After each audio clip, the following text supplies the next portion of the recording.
Salam əziz izləyicilər, abituriyentlər, müəllimlər, MİQ və sertifikasiya hazırlaşan hər şəxs, hər vaxtınız xeyir olsun. Yenə bir gün biz səhər saatlarında sizin üçün video çəkməyə gəlmişik. Çırpağınızla efirdəyik. Deməli, sual hansı sualdır? Ərlik test bankından, modelləşdirmə mövzusundan, qraf hissəsində olan 72 nömrəli sualdır. Artıq vaxt itirmədən keçək sualın izahına. Markerimizi götürək və başlayaq. Deməli, bu sual niyə şəxslərə ilkin zorluq demişik, çətin gəlir? Səbəb ondan ibarətdir ki, bu sual tətbiqi strukturlu sualdır. Yəni, bu sizdən ciddi şəkildə qraflar nəzəriyyəsi etdiyini soruşur və başlayıb sualı oxumağa artıq çox tanışdıq.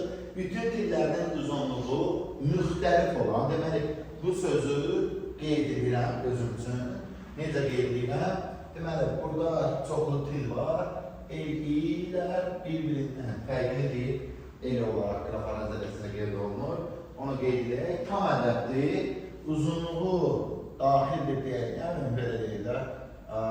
Natural ədədlər çoxluğuna bu fərqlidir. Ayrıca daha sonra deməli, çaşmayaqdır. Bu datanı qeyd eləməsək, həmin datanı, yəni ellərin informasiyanı qeyd eləməsək, sonra sıxıntı yaradacaqdır. A təpəsindən K təpəsinə gedən ən qısa yolun uzunluğu 33-dür.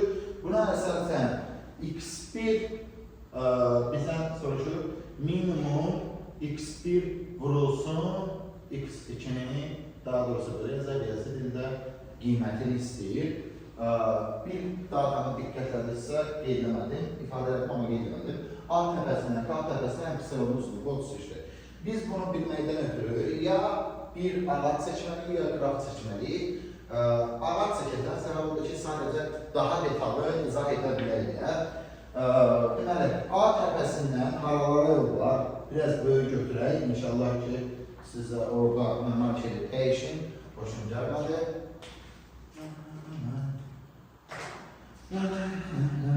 Deməli belə, bu marşeler böyle söz alır. Aha, bu okeyki silək və başlayaq. Mən izah. Deməli belə, A təpəsindən başlayıram. A təpəsindən gördüyümüz kimi, A təpəsindən deyək. Bu isə B təpəsindən ayrı deməkdir. Ümumiyyətlə, qrafın seçim matrisindən analizləri ilə görə bilərik ki, baş diaqrama doğru, daha doğrusu baş diaqrama nəzərən simmetrik olduğundan deyə bilərik ki, bu nədir? Bu qraf adi qrafdır, yəni istiqamətlənmiş dillərə sahib deyil, adi dillərdir, iki tərəflidir. Yəni, A-dan B-yə yol varsa, B-dən A-ya yol var. Niyə bunları deyirik? Məqsədimiz yalnız və yalnız sualın izahı deyil, bu mövzuda lazım olan bilikləri, hansı ki bizə imkanlarla lazım olur, onlar barəsində də danışmaqdır. A təpəsindən 3 səfiyyə yol var, B, C, D kimi yazarım, inşallah neyse sırası olaraq. A'dan B'ye gördüğümüz için yolun uzunluğu 18, birbaşa dilin daha doğrusu uzunluğu 18, 15. A'dan D'ye ise x1'dir, bunu biraz sərgələndirək. Daha sonra B təpəsindən A'ya çəkilir, dediyim kimi, B'dən Y'ye çəkək. Görürəm ki, Y'ye bir də H'dan var deyə, baxın, sərgələ çəkməkdən ötürü. Y'dən Y'ye bir dənə başqa H var deyə, yəni C-də YF yoxdur deyə, yeni bazarlıq edib B istiqamətində çəkirəm ki, sərgələ çıxsın. Bu da bir bazarlıqdır. Deməli, 17. C-dən yalnız F və C-yə deyil, D-dən də C-yə. Gördüyünüz kimi, C-yə həm F-dən var, C-dən var, həm D-dən var deyə. C-ni elə yerdə çəkirəm ki, ikisinə də rahat olsun. Ona görə bu şəkildə çəkməyin məsləhətdir. C-dən F-ə 10 uzunluğa malikdir, C-dən G-yə 8 uzunluğa malikdir, gördüyünüz kimi. Daha sonra D-dən yalnız və yalnız G-yə doğrudur, X2 uzunluğuna sahibdir. Növbəti isə Y-dən diqqətləsək, Y səthli ilə H sütunun kesişməsi 16 olduğundan bu deyə bilərik ki, Y təpəsindən H təpəsinə gedən birbaşa tilin uzun söhbət edildiyi olur. Tilin uzunluğu 16'dır. Harada dedik? Y'dən H-a.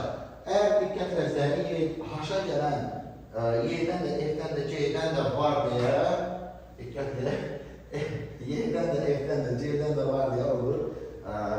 Ekran root rejimə keçir. Deməli, C-ni mərkəzə doğru bir yerdə çəkəcəm. Çünki niyə? Y-dən də, F-dən də nəyə gedim?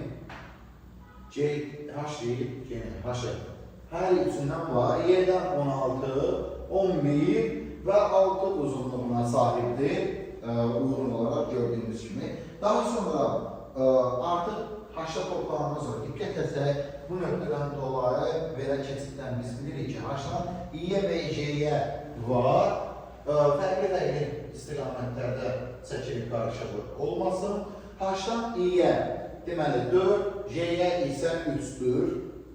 Daha sonra hər ikisindən həm I-dən də həm də J-dən də K-ya yol var. Bu şəkildə I-dən 2, K-dan 1. Bunu çəkib yenidən oxuyuram sualın şərtini, hansı ki qeyd etmədiyim cümlədir. A təpəsindən K təpəsinə ən qısa yolunun uzunluğu 33-dür. Deməli, bu sualda birinci bilik diqqət olmazlıq mərqəm oydu ki, tam dəftərdir. İkincisi oydu ki, onların uzunluqları bir-birindən fərqlidir. Dördüncüsü, qrafın düzgün analizidir. Daha sonrası hasilin düzgün analizi, ən kiçiyin, daha doğrusu yolun analizi və hasilin analizidir. Daha sonra isə riyazi bilik olan minimalın kiçiyidir. Nəysə, oralara baxarıq. İndi isə diqqətlə. Diqqətləsə əgər burada A-dan K-ya getmək üçün belə bir xət çəkdim mən. A-dan K-ya getmək üçün istənilən halda H təpəsini görmək mütləqdir. Ona görə H təpəsinin ən qısa yolunla bağlı fikir əldə sürülürsə, H-dan sonra mənim seçəcəyim yerə bu və bu olmalıdır, bu mütləqdir. A-dan K-ya gedən ən minimum L deyək, A-dan K-ya gedən yollar ardıcılığı bu bizə 33 olduğundan diqqət etməliylə 18, 17, 16. Yəni H-a kimi bura kimi olan istiqamət hesaba bura kimi 33 sırasını 4 olmalı, 3 plus 1'in yəni belə yazaq 29. Yəni bura 29 ilə gələ bilməlidir. 18, 17, 16. Gördüyümüz kimi həddindən artıq bu böyüyür və buradan başqa hacalanma yoxdur deyə bu yolları görməzdən gəlirik, ləğv edirik. Daha sonra diqqət etsək, 15, 10, yəni 25, 11, yəni 36, yəni 29'u keçdik, 15'i ləğv etmirəm. Niyə 15'i ləğv etmirəm? Cavabı, yəni A, C, C və H istiqamətində hərəkət etmək mümkündür deyə. Ona görə yalnız bu yolları ləğv edir. Deməli, gəliş yolum ya A, B, C, H-dır, ya da A, C, C, H.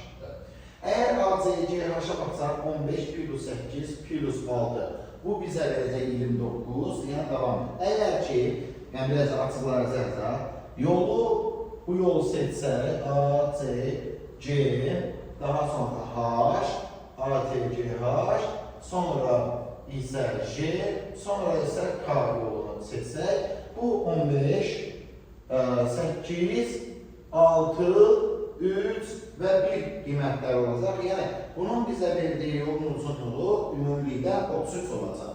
Biz sualın şərtində deyən ən qısa yolun uzunluğu deyə bir cümlə var və deyib 33'dür. Və biz elə bir yol tapdıq ki, 33'ə bərabərdir. Deməli, digər yolu, yəni belə deyək, A, D, C, H, sonra J, daha sonra ise K. Bu x1'dir, bu x2'dir, bu 6'dır, bu 3'dür, bu 1'dir. Bu da bizə diqqət edirik, 33'dən kiçik ola bilməz. Diqqət edirik, hər kəsin ən çox xəta elədiyi məhz burasıydı, hətta bir çox müəllimlərin belə sadəcə bunun səbəbi diqqət məsələsidir. Deyir ki, yol 33'dir. 33'ə bərabər ən yolumuz var deyə, bu yol 33'dən kiçik ola bilməz. Yəni, məcburdur ki, bu yol x1 plus x2 plus 6 plus 3 plus 1. Bu cəm bizə məcburdur ki, 33'dən böyük olsun. 33'dən böyük olsun.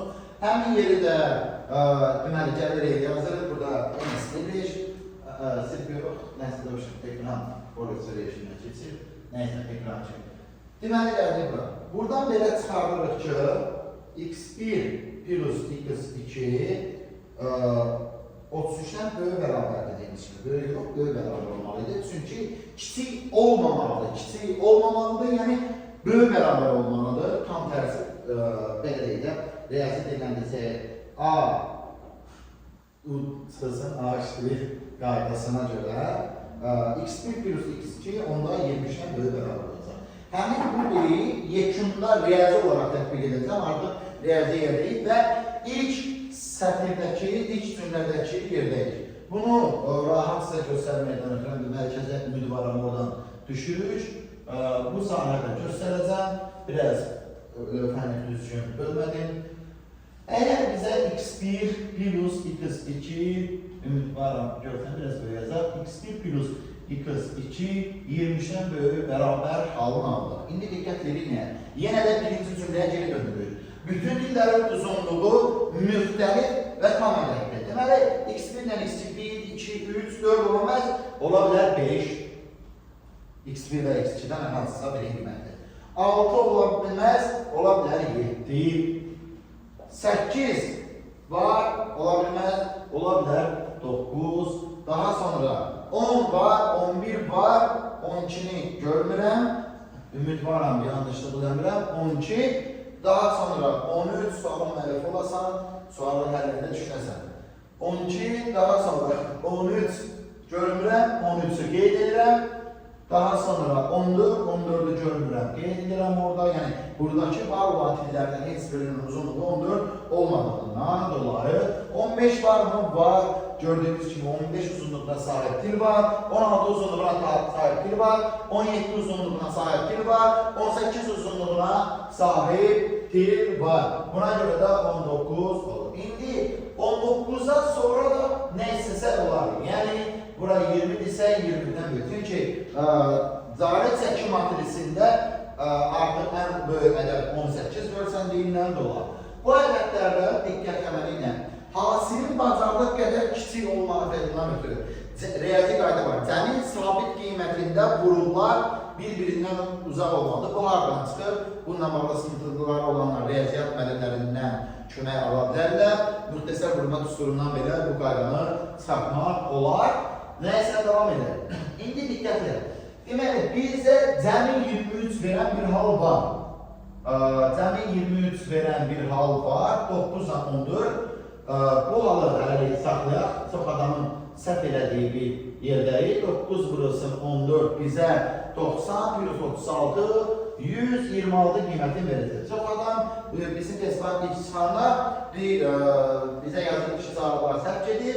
126'dır. Bir çox sualda belə olur. Düzdür. Cavabların xətalı getdiyi yerlər də var. Amma bir çox suallarda şəxslər elə bilər düz cavablar var. Amma orada incə məqamları nəzərdən tutulur. Deməli, biz belə görürük. Amma bizdə şərt o deyil ki, x1 plus x2 yalnız və yalnız bərabərdə 23'ə. Xeyr, böyük bərabər 23 şərtini ödədiyindən biz bir-birindən daha uzaqda olan ədəd seçsək, daha effektiv ala bilərdik. Deməli, 7 ilə 10'dan, 9'dan sol tərəfdə, eynən 14'dən sağ tərəfdən ədəd seçməyə çalışacağım. 7 ilə 19 hasili neçə edir? 7 və 19 hasili bizə verəcək 70 plus neçə edir? 70 plus 63, yəni 140 çıxılsın 7'dən nəyə yoruruq gözümüzü? 133, daha bir tık kənara keçsən 5 və 19 hasilini görəcəm ki, bu da 100 çıxılsın 5, 95 qiymətini almış olacaq. Deməli, bunlar deyil də bu bizim minimumumuz olacaq. Yəni, yekunda minimum x1 vurulsun x2 bizə 95 qiymətini vermiş olacaq. Biraz sonuna doğru qarşılığa yol verdim. Ümidvaram sizə anlaşılır olacaq. Bir daha təkrar edirəm. Burada birinci diqqət olunacaq məqam oldu ki, bütün dillərin uzunluğu müxtəlifdir. Və bütün dillərin uzunluğu tam ədədlərdir. Və bundan sonra A təpəsindən K təpəsinə gedən ən qısa yol 33'tür. Amma x1 və x2'nin iştirak etmədiyi elə bir yol zaten olduğundan Biz x1 plus x2'nin iştirak elədiyi yolda bu şərti qoydu. Deməli 33-ə bərabərdir. Deməli, dedik ki 33-dən böyük bərabərdir. Niyə görə? Əsas odur ki 33-dən kiçik olmasın. Çünki 33-dən kiçik olsa ən qısa yolun uzunluğu 33 olmaz. Ümidvaram ki bu izah sizə xeyirli olacaq. Daha sonra sonunda riyaziyyatı tətbiq etdik. Sözsüz ki, izlədiyinizə görə təşəkkür edirik. Əriyə YouTube kanalını like etməyə, paylaşmağa, komment bildirməyə unutmayın. Bu arada da Səxavət müəllimə dəstəyinə görə təşəkkür edirəm. Çox sağ ol, Səxavət müəllim.